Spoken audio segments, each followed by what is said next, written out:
Nós somos seres biopsicossocioespirituais, né? A Organização Mundial da Saúde traz isso para a gente como conceito de saúde, que é o bem-estar em todas essas áreas.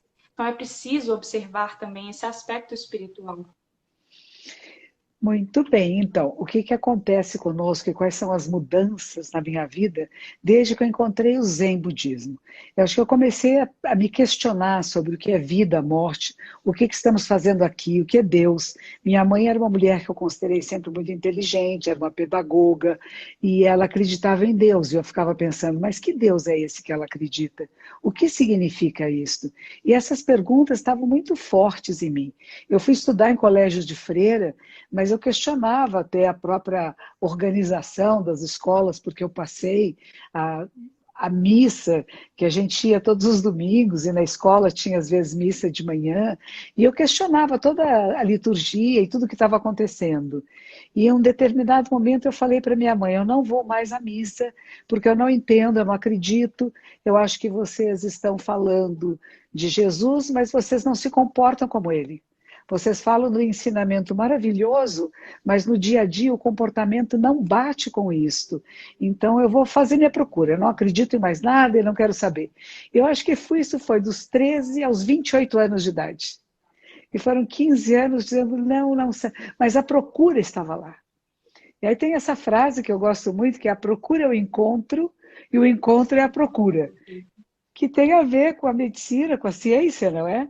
A gente está procurando, a gente encontra, mas não acaba, porque pode ter novas coisas chegando, novos movimentos.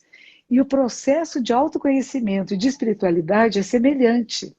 E o que é interessante nessa jornada espiritual é que quando você pensa que atingiu alguma coisa, parece que puxa o seu tapete e você tem que recomeçar. Então, essa pandemia me lembra muito a jornada espiritual. Quando a gente acha, bom, agora já estou numa outra fase, né? É como aqueles joguinhos, você muda de fase, mas as dificuldades são maiores. Então, o caminho da espiritualidade, ele não é um caminho fácil, não é um caminho que diz, ah, que gostoso, agora eu sou um ser espiritual, tá tudo bem, tá tudo de boa. Não. A gente vê a realidade como ela é e como que eu posso atuar para que seja diferente. E sem ficar brava, sem ficar triste, sem ficar com raiva. Não é fácil. Por isso que os nossos compromissos são não matar, não roubar. Isso é comum a todas as tradições, né? Não abusar da sexualidade, não mentir, não negociar intoxicantes. Aí tem outros 5, que é assim, não falar dos erros e faltas alheios. Esse está difícil, que a gente vê na internet, é um falando mal do outro. Imaginou isso parar, que legal? Não falar dos erros e faltas alheios. Outro, não se elevar e rebaixar os outros. Difícil, né? A gente sempre acha eu sei mais, o outro não sabe. Ou então o contrário. Tem pessoas que se rebaixam e elevam os outros. Eu não sei nada, eu sou uma coitadinha, né? Também não pode. E nem dizer que é igual. Por exemplo, eu e você somos semelhantes. Somos brasileiras, somos mulheres, estamos vivendo na mesma era, mas nós não somos iguais. Não só porque uma tem cabelo, outra não tem, porque as nossas experiências de vida, os nossos estudos, nos tornam únicas. E é isso que a gente tem que entender. Então não se eleva, não se abaixa, nem se iguala. Aí não é controlado pela ganância, que é uma coisa danada, quero, quero, quero, quero, quero. E tanta gente faz bobagem por causa disso, né? E não ser controlado pela raiva. A raiva existe, não é dizer não sinta raiva. Não ser controlado por ela, perceber e não deixar ela tomar conta. Que a gente vê esses crimes que são cometidos, né? Feminicídios, guerras, tudo isso é porque é controle pela raiva, né? E o último é que a gente não deve falar mal do que a gente chama do despertar, que é a expansão da consciência, dos ensinamentos, que seria da ciência, da tecnologia, daquilo que estamos descobrindo, da ética, da bioética, né? E não falar mal da comunidade. Nós não ficamos falando mal um do outro, que seja da comunidade científica, que seja da comunidade política. A gente pode ver os erros e as faltas, e a gente pode fazer alguma coisa para que isso seja corrigido, mas não para insultar, porque aí nós não saímos do lugar, a gente fica derrapando no mesmo lugar e não sai e não modifica nada.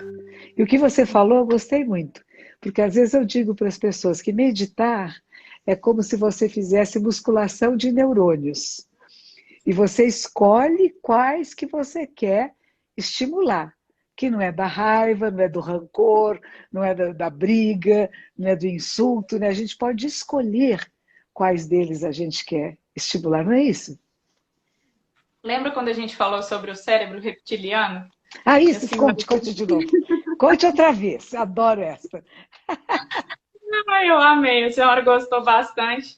E é exatamente, eu acho que esse processo de sair do automático, né, Mundi? Da gente realmente poder escolher, não ser marionete, como a senhora fala, né? É ter Isso. a consciência de o quanto que está fora da gente traz algum impacto. E aí a gente consegue perceber até mesmo um batimento cardíaco acelerado, a respiração mais curta. E ao invés da gente reagir, a gente tem aqueles segundinhos, né? Tem gente que fala que é a tal da água da paciência, você toma uma aguinha, dá o tempo da mensagem chegar lá no seu córtex pré-frontal e você então pensar sobre agir de forma consciente. Né? Vamos colocar aí que esse estímulo ele leva em torno de 3 segundos para sair dessa parte reptiliana, que é essa parte que está falando assim, olha, eu estou aqui para te salvar de todo e qualquer perigo, e está em alerta o tempo todo, né? Precisa ser rápida a resposta. Mas aí quando a gente dá esse tempo da informação, então chegar até o córtex pré-frontal, a gente consegue ter ações um pouco melhores de acordo com quem somos realmente, né? Ao invés do outro gritar, eu virar e gritar da mesma forma, que a gente tem mecanismos espelhos de ação, a gente chama de neurônios espelho, a gente Aham. vai então pensar sobre aquele fato, como aquilo me afeta, porque pode afetar também. Eu posso sentir raiva, eu posso sentir medo, né? Então acolher também essas sensações, porque a realidade que habita aqui dentro de mim, por exemplo, é diferente da senhora. Então, às vezes, uma mesma situação vai nos afetar de formas diferentes. Mas a Aham. meditação vai trazer para a gente esse mecanismo, né, de sair do automático, de ter um gerenciamento das nossas ações. Não do que a gente está sentindo, porque a gente sente, Legal. né? A gente vai sentir todas as emoções possíveis. Mas como que a gente gerencia não só a resposta, mas o impacto que aquilo causa na nossa jornada? Tem uma história que a senhora conta, se a senhora pudesse contar aqui para a gente novamente, a dos dois monges atravessando, né, indo do mosteiro para o outro, atravessando o rio. E eu acho que fala muito sobre isso também, um pouco dessa perspectiva. Ah, é isso mesmo, que tinha uma moça que estava pedindo para atravessar o rio, que ela não conseguia nadar, que ela tinha medo, e o monge falou assim, eu não posso fazer nada, porque eu fiz o voto que eu não vou tocar em nenhuma mulher, não vou tocar. E o outro pegou ela no colo, atravessou o rio, deixou do outro lado. E aquele que não carregou estava uma fera. Ficou caminhando por 1 hora sem falar com ele, bravo. Até que não aguentou mais e disse assim, você quebrou a regra. E disse assim, como? Que regra? O que você está falando, né? Não, você carregou aquela mulher. Falou assim, mas eu a deixei do lado de lá e você a continua carregando. Então, o que você fala para mim é muito importante, porque é uma coisa que a minha primeira orientadora nos Estados Unidos, a Charlotte Schockbeck, me ensinou. O que a gente sente, nós não podemos deixar, não podemos mascarar, fingir que não está sentindo. Mas o que você faz com isso e como que você responde a isto é sua responsabilidade.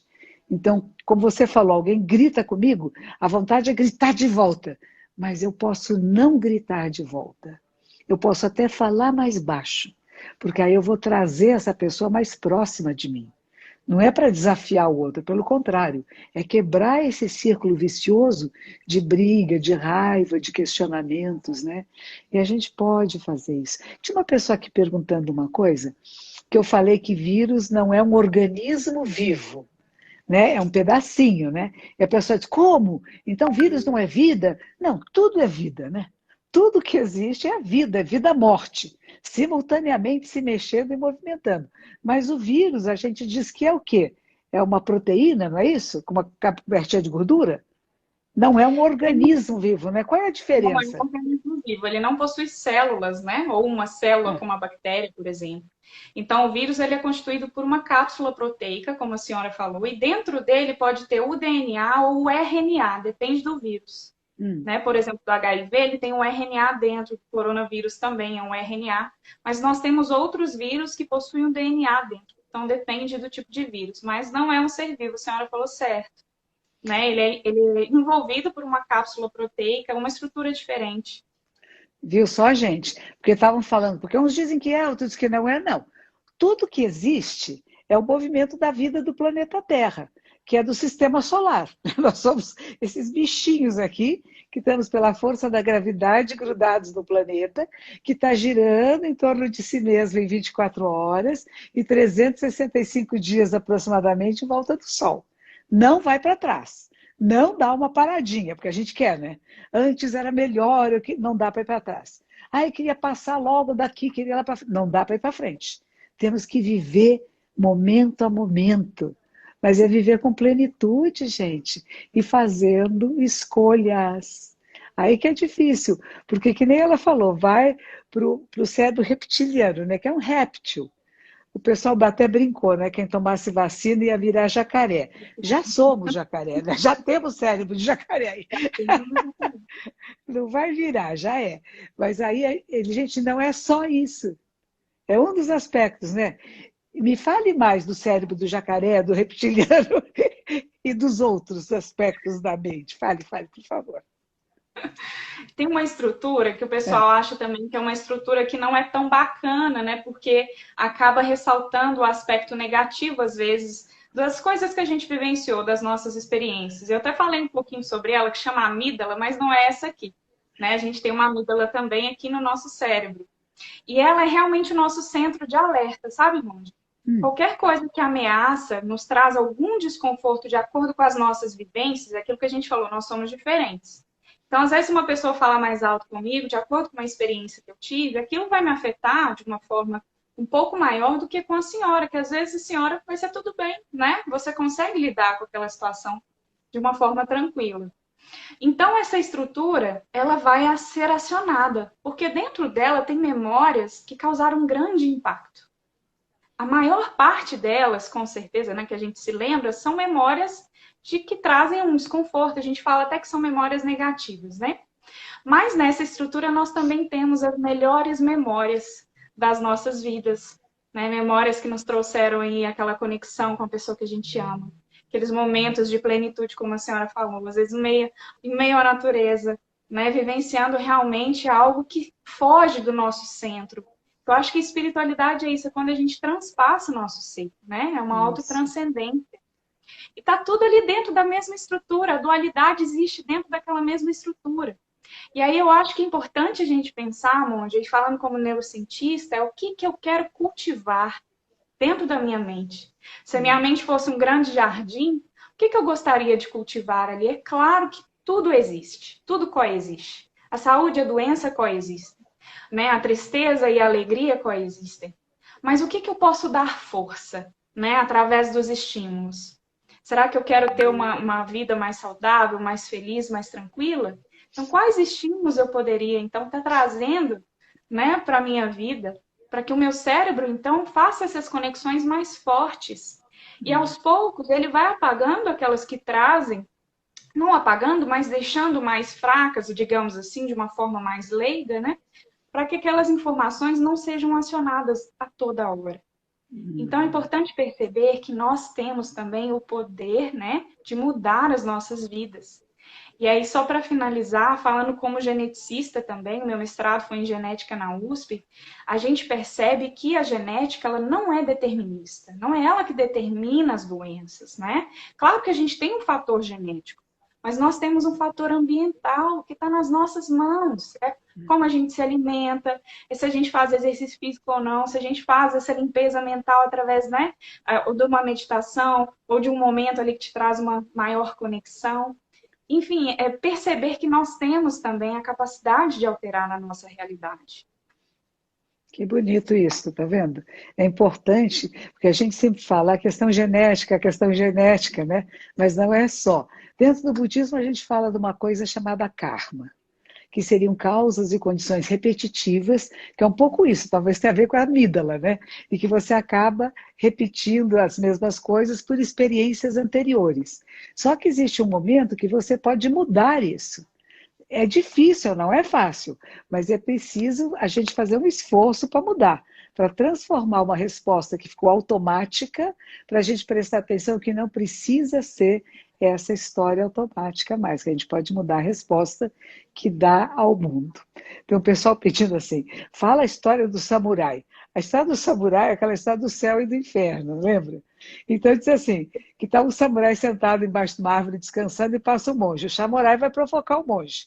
Vai dizer, monge, que história é essa? Eu não acredito em céu e inferno, eu não acredito em nada disso. E o monge vira-se para ele e diz assim, claro, um samurai medroso, covarde, você que não faz nada, preguiçoso. O homem fica uma fera, levanta e começa a puxar a arma, né, a espada, diz assim, isso é o inferno. Aí o samurai se alivia, né, ri, põe a espada de volta e diz assim, isso é o céu. Quer dizer, depende da nossa resposta para o mundo. E eu achei importante você falar que depende também do meio ambiente, das experiências que estão acontecendo e agora com todos nós.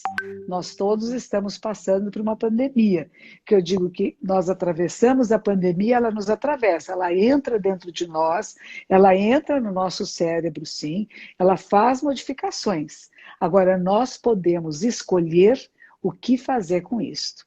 Tem gente que está morrendo de medo trancado em casa, tem gente que diz que não tem medo nenhum, sai para a rua sem máscara, tem pessoas que estão contaminando outras porque acham que não tem a menor importância, e tem outras que estão tão assustadas que até do medo ficam doentes, né? Mas não é a Covid, é a doença que cria pelo susto, né? Então a gente tem que prestar atenção, que nós estamos sendo abalados. Por isso que eu falei, é uma trama, não é que eu sou o centro de tudo, eu decido tudo, eu sou um dos elementos da trama da vida. E as coisas vão chegando e eu tenho que me reequilibrar quase que o tempo todo. Não tem um equilibrado, tem um reequilibrar-se sempre com as diversidades da vida. Eu estava lendo um texto muito antigo que diz o seguinte, é um texto budista muito antigo, que diz assim, que quando a gente morre, tem uma parte de nós que não morre. Olha só, essa é interessante, né? E que estaria dentro de nós uma memória incrível. Essa memória, que eles vão chamar de alaya chique, essa memória tem a memória de todas as vidas. Não é só desta existência, mas as desta também, as que são mais repetitivas, também ficam impressas. E você falou uma coisa parecida com isso sobre as amígdalas, né? Então tem alguma coisa que fica impressa em nós. E eles dizem assim, que tem vários níveis de consciência. Um para cada órgão dos sentidos, uma outra que gerencia o que entra pelos órgãos dos sentidos, uma que leva e traz para essa memória. E é desta memória que vem a resposta ao mundo, a partir das experiências passadas, né? E que essa daqui é que às vezes confunde as coisas. Ela abre a pasta errada, vamos dizer assim, né? Mas achei interessante, diz que quando nós morremos, as 6 primeiras memórias e a 7ª também morrem. Porque não tem mais esse leva e traz, porque o corpo não está mais funcionando, não tem mais objeto da visão, não tem visão e assim por diante, né? Os sentidos. Mas que aquilo que ficou impresso, ele continua impresso. E vai se manifestar numa outra existência, mas que não é mais você. Uhum. Porque você já era. O corpo, a experiência de vida, mas aquilo que foi repetitivo e que foi impresso, ele continua. Algumas pessoas falam, é como as ondas no mar, né? Quer dizer, tudo é oceano, causas e condições fazem que uma onda se manifeste, ela tem começo, meio e fim, só que ela deixa um lastro invisível. E vai formar outra onda, que não é ela, mas é causada também por ela e tem uma tendência à repetição. O que a ciência diz sobre essa história? Nossa, fantástico. Eu acho que estava escrito isso, Monja, porque tá vendo o desenho ali atrás? Olha, põe mais certinho, sim. Deixa eu tentar trazer um pouquinho mais perto. Bom, eu sou uma Oba, grande estudiosa de Carl Jung. E Carl Jung fala muito sobre o inconsciente coletivo, né? São os arquétipos que são trazidos, então, por experiências que se repetem ao longo das gerações. E aí a gente vai construindo essas ideias que são repetitivas. E que, independente até da sociedade, da cultura, são ideias que a gente traz como se fossem imprints no nosso DNA, né? Como se essa memória ela já estivesse ali. E aí, na ciência, por exemplo, quando a gente estuda comportamento, a gente percebe, né, quando a gente estuda os animais, por exemplo, primatas, até para o desenvolvimento, às vezes, de um fármaco, a gente percebe que ele tem comportamentos que ele não aprendeu com nenhum outro primata anterior, mas que são comportamentos que se repetem, principalmente associados à sobrevivência. Uma coisa que a senhora falou sobre o consciente, eu queria até trazer um pouquinho essa observação. Existem vários estudos científicos, eu não sei se a senhora já leu algum associado à experiência de quase morte, que relata, então, né, que as pessoas que tiveram essa experiência de quase morte se recordavam de acontecimentos daquela cena, na qual eles estavam, por exemplo, em coma, ou estavam realmente com o corpo sem funcionamento, até mesmo atividade cerebral, e eles se recordavam, por exemplo, da cirurgia que foi feita no corpo deles, né? Quem pegou tal instrumento, ou que tal pessoa às vezes separou algo, por exemplo, enfim, algo pessoal dele naquele instante. Isso nos mostra também que essa consciência não está ligada apenas à atividade do cérebro, né? É uma consciência que a ciência não sabe falar onde ela está, mas ela existe, né? Então é muito interessante quando a senhora traz esses níveis de consciência, a gente observa em vários estudiosos, psicólogos, psiquiatras, né, que pesquisam realmente isso a fundo e percebem que há muito mais perguntas do que respostas, né? E aí quando a gente chega em alguma resposta, na verdade, gera mais 10 perguntas, e a ciência caminha assim, é através das perguntas. E é muito legal a senhora colocar sobre isso, porque a gente às vezes não percebe a influência que esse inconsciente coletivo tem nas nossas vidas. Por exemplo, né? A mulher até algum tempo atrás, ela não poderia sair de casa para trabalhar. Ela não tinha os seus direitos, às vezes, ao voto, né?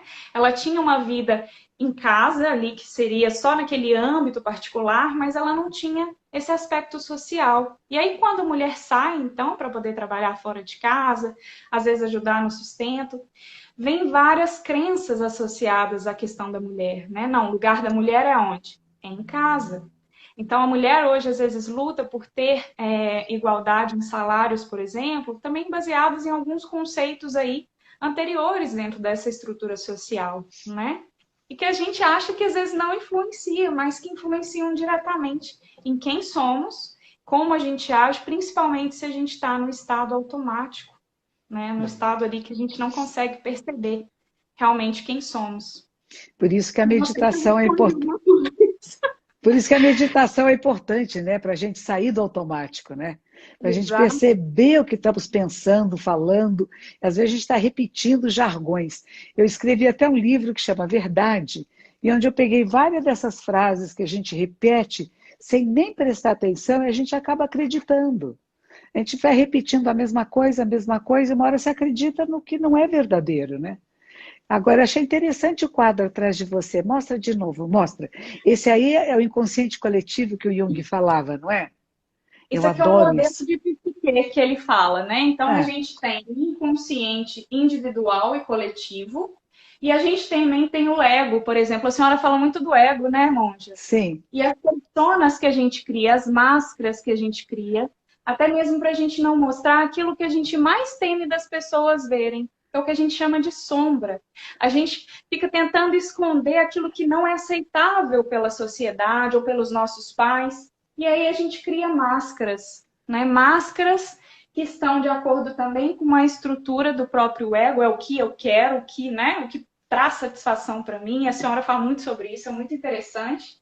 E a gente tem a construção de alguns complexos e arquétipos que estão atuando aqui no nosso inconsciente e que não nos deixam acessar o nosso verdadeiro eu. Aí na meditação, o que acontece? A gente consegue observar, então, não somente aqueles pensamentos que ficam ruminando o dia inteiro na nossa mente, né, que estão ali no nível superficial, consciente, mas a gente consegue perceber alguns padrões que a gente está seguindo sem mesmo ter consciência no primeiro momento. E a gente vai se questionando, aceitando as nossas dores, aceitando também situações, traumas que a gente vivenciou, ressignificando isso, para que a gente possa chegar lá embaixo, ó, Depois que a gente reconhece a nossa energia feminina e masculina, e aí eu não estou falando de gênero, né? A gente tem essas duas polaridades, ele fala muito sobre isso, é lindo. Gente, eu gosto demais do Jung, eu acho que ele traz uma visão muito bacana. E através da meditação, por exemplo, a gente consegue acessar, então, o nosso verdadeiro eu. E aí a gente consegue ser mais plenos, né, monge? Viver com mais tranquilidade, mais felicidade, sem muita culpa. É isso mesmo. É bem importante isso. Eu não conhecia essa estrutura que você fez, está uma joia. O pessoal estava medindo para você pôr ao contrário, mas não dá para pôr ao contrário. Não consigo, Só se você apertar aquelas duas setinhas que tem aí, na sua tela deve ter duas setinhas, uma para a direita e outra para a esquerda. Virar, então. Aperta, que aí vira para lá. Em vez de virar. Vou virar para o pessoal ver. E aí você põe na imagem, veja se consegue. Aí, pronto. Consegue ver? Agora tá lá, psique em cima, depois Isso. ali que está escrito ali, eu também não Aqui enxergo nós temos direito. a parte de cima, aqui onde tem ego e persona, seria o que a gente fala da parte mais superficial da nossa psique. Então, aqui a gente tem aqueles pensamentos que ruminam, que se repetem, né? E a gente vai criando também máscaras para cada situação. Às vezes, no trabalho, a gente tem que ter um tipo de comportamento que é aceitável, né, dentro do trabalho. Às vezes, em casa, a gente vai mudando essa forma de se expressar. E é claro que a gente interpreta, então, isso aqui é a interpretação, né, do mundo, para a construção da psique, é através dos nossos sentidos. É como eu sinto, então, né? Como você sente. E aí o externo, então, ele é interpretado para ser trazido para o interno, que é chamado de percepção. Abaixo, então, do consciente, nós temos o inconsciente. Ele pode ser o individual, isso aqui tem a ver com todas as experiências que cada um de nós tem de forma individual. Então, a senhora carrega experiências únicas, né? Até mesmo irmãos, por exemplo, dentro de uma mesma família, quase tudo foi igual, às vezes a mesma escola, quase todos os amigos, mas a gente tem aqui, ó, um inconsciente diferente. Então, quando o pai fala mais alto, às vezes um irmão é mais sensível do que o outro, né? As personalidades são diferentes, mesmo tendo vivências quase que iguais. E a gente pode criar complexos, né? Nós temos complexos da escassez, por exemplo, pessoas que passaram por tanta dificuldade ao longo da jornada, que quando elas estão numa situação mais favorecida, elas se sentem muito culpadas, elas não aceitam o sucesso, uma progressão, às vezes, dentro do trabalho. E nós temos também os arquétipos coletivos, né? Essa parte aqui é o inconsciente coletivo. E aí a gente tem os arquétipos, e aí a gente pode falar sobre vários deles, associados ao feminino, masculino, associados também à questão social. Uma das coisas que eu vivenciei aqui, monja, por exemplo, eu sou brasileira, né? Quando eu vim para cá fazer ciência, a gente fala que a gente tem a síndrome, né, do cachorro vira-lata, como se a gente não tivesse valor. Então, eu trouxe esse arquétipo, como se o brasileiro ele não tivesse um valor, né? Porque a gente não se acha tão capaz, às vezes, porque não consegue falar a língua direito. Eu passei por todos esses aspectos. Ainda tenho vários deles aqui comigo, né, pairando aqui na minha psique, de vez em quando eu consigo perceber um pensamento ou outro. Mas aqui abaixo, no nosso inconsciente, eu acho isso muito legal a gente falar, porque a senhora traz muito a questão da aceitação, daquilo que a gente, né, sente, daquilo que a gente é, da nossa história. E o que a gente pode realmente fazer com tudo isso? É isso que nos torna indivíduos únicos, né? São todas essas experiências. E aí a gente também tem o feminino e o masculino, que são as energias, polaridades aqui. Não sei se vocês já ouviram falar, né? Yin, Yang. Então, é a energia da ação, aqui é a energia da espiritualidade, de sentir, né? O Yin, o feminino, ele é mais introspectivo. E se deixar, eu falo horas, monja, já vou parar. E no final aqui a gente tem um selfie, que é o verdadeiro eu. Então, para o eu ser expresso para o externo, olha quanta coisa a gente tem que ressignificar, né? E como que a gente faz isso? A meditação é uma dessas ferramentas. E é por isso que é tão fantástico ter uma pessoa como a senhora trazendo toda essa informação, para que a gente possa perceber que existe um caminho até lá. Eu não tenho que negar tudo isso que está aqui antes. Né? Eu tenho que aceitar, eu tenho que acolher, eu tenho que perceber. Sair do automático, né, monja? Perceber que faz parte, né? Que faz parte de nós. Então eu digo, não tem nada para jogar fora, mas tem para escolher e o que a gente alimenta vai desenvolver, e o que a gente não alimenta vai atrofiar. Não é que morre nem desaparece, mas vai ficar quietinho ali. O monge Thich Nhat Hanh dizia isso, né? Que de repente você pôs a raiva lá num canto, né? E ela aparece no meio da sala de visita. Você vai falar, não, raivinha, vem cá, dá colinha, é a minha raiva. Porque a gente quer dizer que a culpa é do outro, né? Se eu fiquei com raiva, você que me provocou, é o mundo, é o presidente da República, é a Covid. Não, a raiva existe em nós. E quando você reconhece, isso é um dos meus aspectos, e eu acolho, vem cá, você não precisa se manifestar agora. Você é bem-vinda, me ajudou a sobreviver, foi necessária, mas agora pode ficar quietinha. E a gente põe ela para dormir. Então a gente não estimula a raiva, o rancor, a briga, né?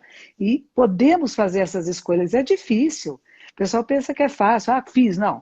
A gente tem um treinamento e a meditação, o que a gente fala, é entrar no seu eu verdadeiro, que é o que você vai falar e que vai chamar de self, né? Tem um texto muito bonito que é do fundador da nossa história, da nossa escola, do século XIII, que ele dizia assim, estudar o caminho de Buda, Buda quer dizer aquele que desperta, que acorda, né? Que percebe, que chegou no self, que chegou no eu verdadeiro. Estudar o caminho de Buda é estudar o self, ou eu com letra maiúscula. Estudar o eu é esquecer-se do euzinho pequenininho. Ele está lá, mas você não está dando atenção para ele. Ele está reclamando, brigando, achando ruim, e você deixa quieto, não dá atenção. E aí ele fala, estudar o caminho de Buda é estudar a si mesmo. Estudar a si mesmo, com esse S maiúsculo, é esquecer-se de si mesmo. Esquecer-se de si mesmo é ser iluminado por tudo que existe. E nenhum traço de iluminação permanece. A gente não fica com uma estrelinha na testa assim, iluminou, iluminou, porque a gente acha que vai ficar, né? E aí entra uma coisa que é muito perigosa, que é o orgulho. Porque quando você acha, que, por exemplo, se eu achar que eu sou mais iluminada que as pessoas que estão nos ouvindo, eu acabei de perder toda a possibilidade do despertar. Porque eu reconheço que todos têm a mesma condição, mas se não há procura, não há encontro. E aí vem essa parte importante que você falou no começo, né? A ciência está sempre procurando, está sempre questionando. E não tem nada que volta para trás, não. Tem algumas pessoas que falam assim, mas volta para não volta, não. Alguns de nós, na hora que a gente percebe, compreende, a gente deu um passo adiante e não dá mais para trás. Quando você aprendeu a ler, você começou a ler e você lê tudo. Você pode nem entender algumas coisas que você está lendo, mas você sabe ler. É diferente. Então, quando a gente aprende alguma coisa de verdade, a gente não deixa para trás, não esquece, não. Então, alguma coisa que a gente acessa, o nosso eu verdadeiro, que nós vamos chamar a nossa natureza Buda, a natureza desperta do ser humano, quando nós chegamos lá, a gente pode se distrair, fingir que esqueceu, mas aí basta você sentar alguns momentos em meditação, fazer um pouquinho de respiração consciente e você logo retorna, porque você já conhece o caminho.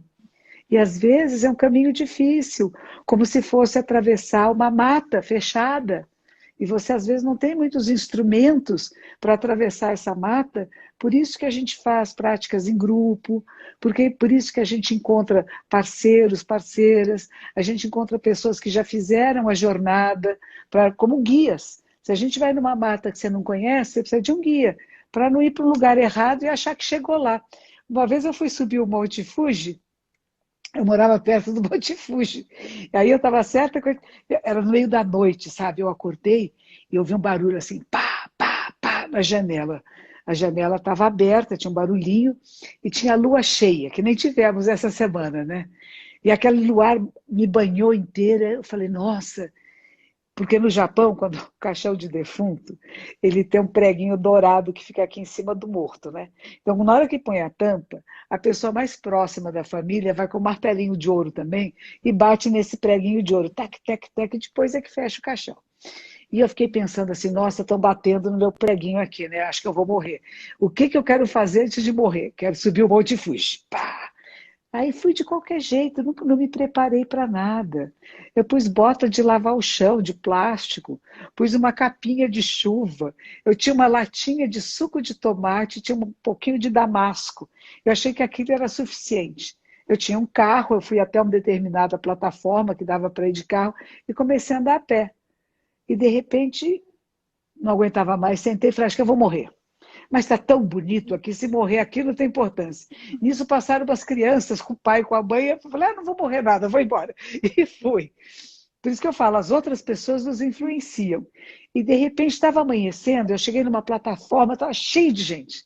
E eu fiquei feliz pensando, cheguei no topo do Monte Legal. Fuji. Não tinha, não era o topo nada. Eu só vim saber depois que não era. E eu desci pelo lado errado. Então tem tantas coisas, a gente acha que chegou no lugar, mas às vezes não chegou. E quando você fala com alguém que chegou lá, vai dizer, não, não, não. Isso é uma das etapas do caminho. Isso é importante a gente perceber que a gente precisa ter esses apoios, porque a gente acha que está lá e não está ainda. E aí eu fui uma segunda vez. Eu fui com uma jovem, ela era europeia, não me lembro de onde, e quando eu me cansava, ela dizia, senta e descansa, monja, respira. E a gente chegou até o topo. E aí eu vi que realmente tinha a cratera do vulcão, né? Tinha toda uma outra realidade lá. Mas a gente tem que se preparar também para fazer essa incursão, essa viagem interior. Não é assim, quero fazer e pronto, não. A gente tem que ter apoio, tem que ter um sistema. A gente tem aqui, eu tenho um sistema que chama Zen, né? Que vai ter agora uma semana Desperta Zen, que é isso, mais ou menos, é gratuita. É uma semana para as pessoas terem alguma orientação de como adentrar esse caminho da meditação, né? E depois tem várias ordens diferentes, várias possibilidades de meditações, que cada um de nós tem que ver qual é que tem afinidade nesse momento, porque muda. As afinidades nossas mudam, né? Eu comecei a fazer meditação com a sílaba Om. Não conheço. O Om é do yoga, né? O yoga fala Aham. que tem o som do É universo. no mesmo lugar? Não, Ah, não. não, você começou a fazer com o on. Você respirava e fazia o on. É, através Uhum. de livros que eu lia, não tinha ninguém me instruindo. Eu sentava e ficava lá, Om. E tinha um livro que dizia assim: você está se conectando com o seu guru na Índia. E tinha uma cor diferente, cada parte assim, tinha uma cor aqui, outra que eu não lembro mais. Tinham cores diferentes que conectavam com esse personagem que estaria na Índia. Eu fiz isso por um tempo, depois Uhum. larguei. Aí depois eu fui para o Self-Realization Fellowship, que foi bem interessante também. Eles têm um sistema, têm um programa, foi muito bom, me ajudou muito, muito, muito, Esse foi muito. nos Estados Unidos que a senhora fez? Nos Estados Unidos, Foi é. lá, né? Uhum. Eu morava ali perto do centro, né? De, de onde ficava a sede principal dentro da cidade. Eu fui algumas vezes, mas ele sentava em cadeira, eu queria sentar no chão. E aí me deram um livro sobre ondas mentais alfa. E era uma repórter entrevistando muitas pessoas. E disseram para ela, a melhor onda para a mente humana é a onda alfa. E quando está em meditação profunda, está em alfa. E ela foi falar com um monge e perguntava para ele o que o senhor acha de nós usarmos eletrodos para induzir o estado alfa. E ele disse: se a ciência diz que é possível, é porque é. Mas por que você quer entrar pela janela? Essa Uhum. frase me pegou. Aí eu fui procurar o Zen e fiquei e não saí mais. Agora eu queria saber de novo isso de você, porque o pessoal fala muito sobre as ondas mentais. E que história é essa? O que é onda alfa, beta, gama? Que ondas são essas? Eu vou até mostrar para a senhora. Eu uso geralmente para fazer meditação, nem todas elas, né? Mas eu não sei se vocês conhecem.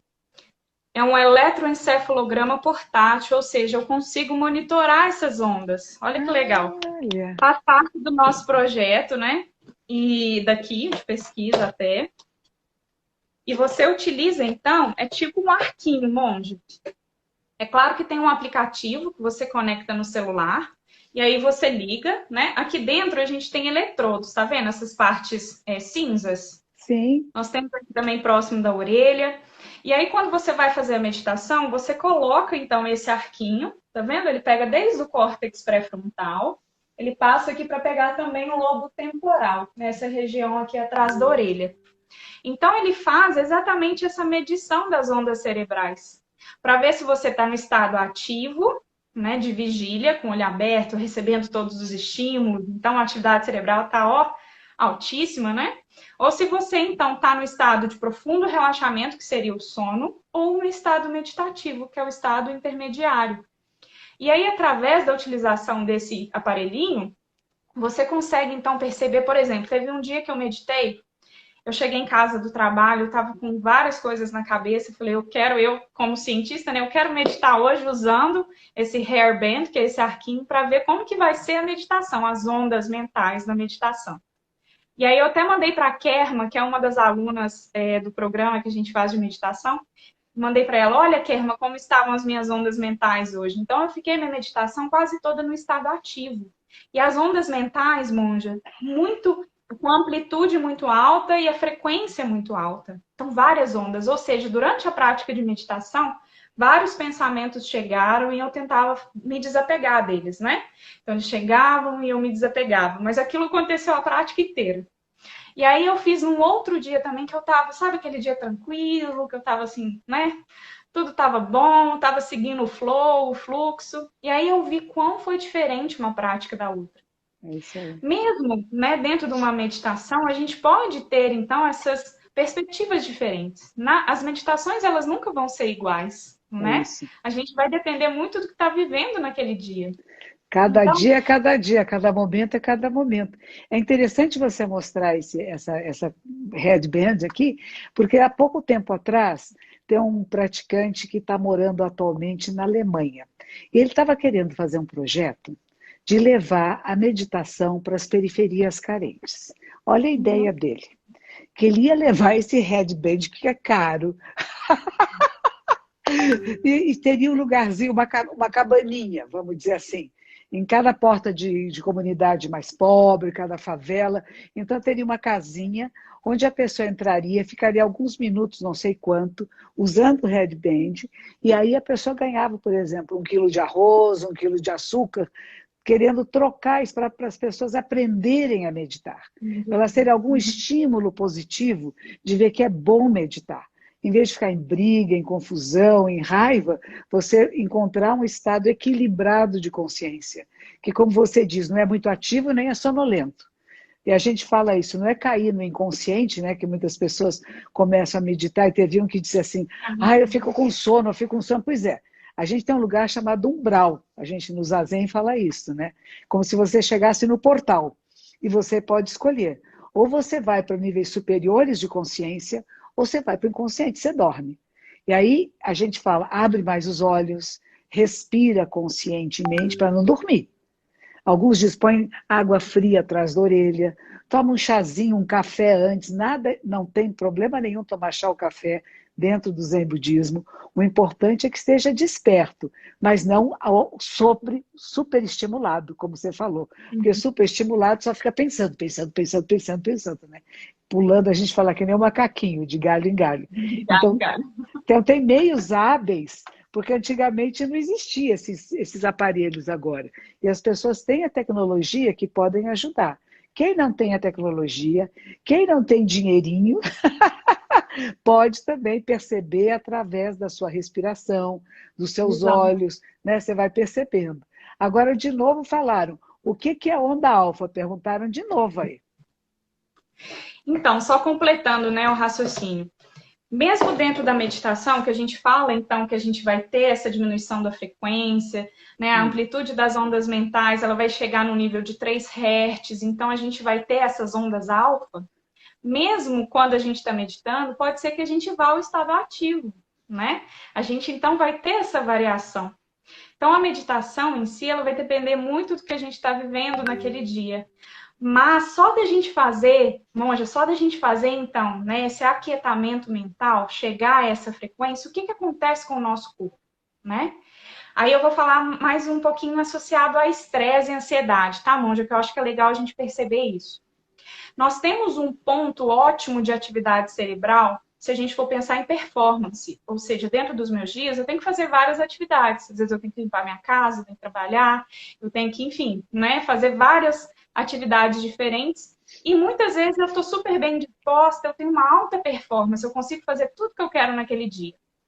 Mas tem momentos que eu me sinto tão sobrecarregada Ou seja, mesmo que eu tente, planeje fazer tudo aquilo, eu muitas vezes não consigo. E eu percebo que não é um cansaço físico, é um cansaço mental. Eu não sei se as pessoas estão percebendo isso agora na pandemia. Tem dias que eu fico mentalmente cansada mesmo. E Uhum. aí a meditação é o meu banho mental, né? A minha limpeza mental para que eu possa então diminuir o nível de estresse e ansiedade. Por quê? Nós temos um gráfico então, né? Y e X aqui. A atividade cerebral ela aumenta até um ponto ótimo. E aqui está a performance. Então, quanto eu chego aqui nesse ponto ótimo, a minha performance está máxima.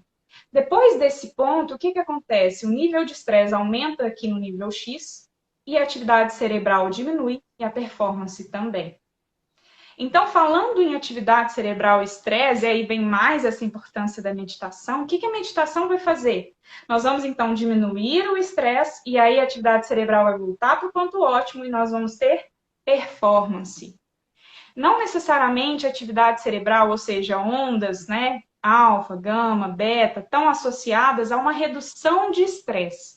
Mas a gente percebe que a prática da meditação, quando a gente atinge, né, as ondas alfa, por exemplo, a gente tem, então, um aumento da performance associado à redução do estresse. Eu acho que isso é muito mais importante a gente entender do que apenas ondas, né? Como eu falei para É, vocês, a gente vê uma variação dentro da própria prática. legal. Então, é importante sentir os efeitos no corpo, na mente, né, no dia a dia, perceber a performance mesmo, não só no trabalho, mas em casa, sabe? Você acorda e fala, nossa, vou viver mais esse dia, né, monja? A senhora fala muito sobre isso. Estou pronta para viver plena o dia de hoje. Então, acho que é mais nesse sentido. O que, que a senhora acha? Maravilha, é isso mesmo. É a gente encontrar, porque se exagerou, se puxou demais o sistema, ele vai ficar cansado. Eu digo que tinha uns bonequinhos antigamente, quando era criança, que tinham elástico. E você girava, girava o elástico, depois soltava o bonequinho e saia correndo. Mas se você girar demais, o elástico arrebenta. Aí nem corre mais, que é um pouco a ver com essa história da performance, né? Então, conforme eu chego no meu ponto excelente, eu vou ser um ser humano excelente. No que eu esteja fazendo, se é lavando roupa, lavando louça, limpando a casa, se é fazendo um projeto incrível de ciência, se é fazer um projeto de arquitetura, seja o que for, seja escrever um livro, eu vou estar no meu estado excelente. Agora, se eu passar isso, eu vou começar a cair. Aí eu vou ficar exausta, porque eu vou querer forçar uma excelência que eu não consigo mais, porque eu estou cansada. Então, a gente precisa também, a meditação nos permite perceber quando é que a gente tem que parar. Eu, às vezes, tenho cachorrinhos aqui na minha casa, são 3 cadelinhas. E, às vezes, quando eu estou trabalhando demais, uma delas entra aqui na sala e começa a me chamar, fica batendo o rabinho assim. Eu falo, hora de levantar. Mesmo que esteja muito interessante o que eu estou fazendo, é preciso parar, dar uma respirada, olhar para o céu, olhar para a natureza, para as árvores, ouvir os passarinhos durante o dia, olhar à noite as estrelas e a lua, para a gente poder de novo entrar no eixo de equilíbrio e poder dar um pouco de pausa. Aliás, isso tudo é necessário, né? Dormir bem, comer de forma correta, uma certa atividade física, certa atividade intelectual, tudo isso faz parte. Mas tudo que foi feito com exagero, em vez de fazer bem, vai fazer mal. E tudo que ficou faltando fazer, porque eu fiquei com medo de chegar no meu limite, não, não tem medo de chegar no limite. Chega lá, e aos poucos esse limite também vai se aumentando. Se não eu paro sempre antes, já fiz 10 minutos de caminhada, chega. Aí você fala, não, se eu fiz 10 hoje, amanhã eu faço 12. A semana que vem eu faço 15. E não é imediato assim. E aos pouquinhos vamos criando causas e condições de uma vida plena. E com o conhecimento que você traz, Ana. Estavam perguntando o seu nome, Ana Paula Mendes Silva. Ela é neurocientista, gente.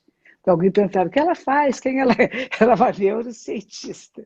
Sem culpa e sem medo, a gente vive com plenitude. Agradeço muito a você.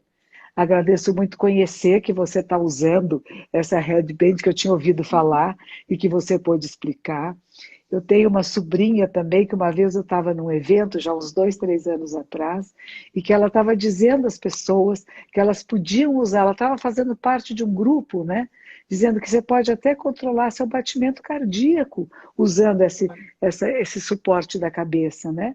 Que você vê quando é que acelerou demais, para você volta a respirar mais devagar, entrar no fluxo, né? Da sua vida, do seu coração. Há tanta coisa que podemos fazer e a tecnologia chegou para nos ajudar, não é isso? Não é para Com impedir, certeza. é para ajudar. E aquele monge que perguntaram para ele, né? O que o senhor acha de usar aparelhos como essa, eletrodos, etc., para induzir o estado alfa? Ele disse: se a ciência diz que é possível, é porque é. Mas também podemos usar a porta. Ou seja, você também aprende. A gente pode usar isso por algum tempo e depois você nem precisa mais, porque você já vai estar ciente dos batimentos cardíacos, da respiração, e você sozinha vai perceber. Hoje eu vou fazer um pouquinho menos de meditação, porque eu estou tão agitada, tenho tanta coisa para fazer, que não dá para sentar. Aí você vai e faz as coisas e volta. E aí você vai sentar melhor. Nossa, que bom conversar com você. Estava com Excelente. saudades. Também. Excelente. Então, todos agradecendo Obrigada muito, demais. dizendo ótima conversa, adorei. Deixe gravado, eu vou deixar gravado. Vocês todos podem assistir. Tivemos quase 3.000 pessoas aqui conosco. Foi uma excelente conversa e ver. Todos nós queremos entender a mente. Queremos entender quem somos, como funcionamos e como que nós podemos chegar no estado de excelência, que é o encontro com o seu self, com o seu eu verdadeiro. Não ficar só na superficialidade, né? Olhar fundo, ver mais fundo. Obrigada, muito obrigada, Ana Paula. Obrigada, Monja. Um beijo para todo mundo. Para E a semana todos. já vem, já vai começar de novo, né? Para quem quiser estar participando com a senhora. É isso, acho que E começa amanhã, né? verdade. Obrigada, viu? Muita Obrigada a luz. você, igualmente. Até mais. Um Saúde, beijo. saúde. Tchau, tchau. Tchau.